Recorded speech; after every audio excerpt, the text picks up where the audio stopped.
যে কোনো কর্তব্য পালনে ভুল ভ্রান্তি হতে পারে, বর্তমান সরকারও তার ব্যতিক্রম নয়।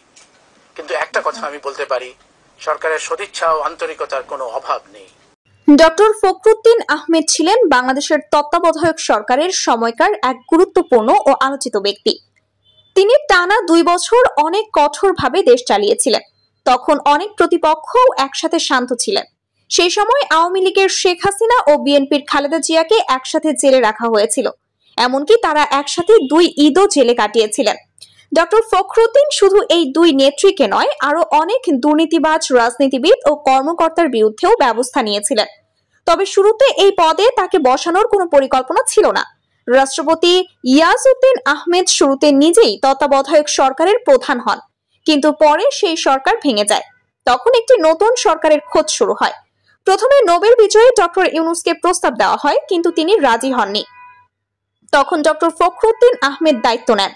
2007 সালের 11 জানুয়ারি তিনি হঠাৎই দেশের রাজনীতির মূল মুখ হয়ে ওঠেন। তিনি তখনকার বিশৃঙ্খল রাজনৈতিক পরিবেশ কিছুটা শান্ত করতে পেরেছিলেন। তার সময়ে বাংলাদেশ দুর্নীতিগ্রস্ত দেশের তালিকায় থাকলেও তিনি দুর্নীতি বিরোধী নানা পদক্ষেপ নেন।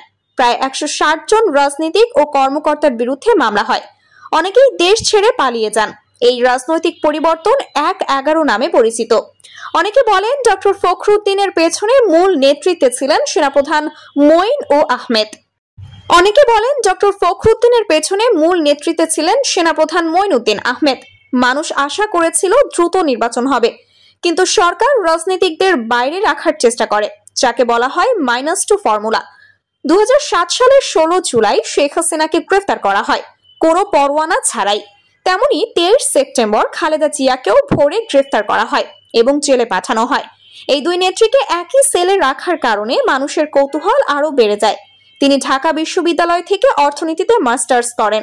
2001 সালে বিশ্ব ব্যাংক ছেড়ে তিনি বাংলাদেশ ব্যাংকের গভর্নর হন।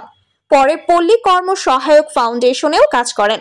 তত্ত্বাবধায়ক সরকারের প্রধান হিসেবে 2 বছর দায়িত্ব পালন শেষে 2008 সালের 29 ডিসেম্বর নির্বাচন অনুষ্ঠিত হয়। নির্বাচনে আওয়ামী লীগ জয়ী হলে তত্ত্বাবধায়ক সরকার বিলুপ্ত হয়। এরপর ডক্টর ফখরুদ্দিন আহমেদ যুক্তরাষ্ট্রে চলে যান।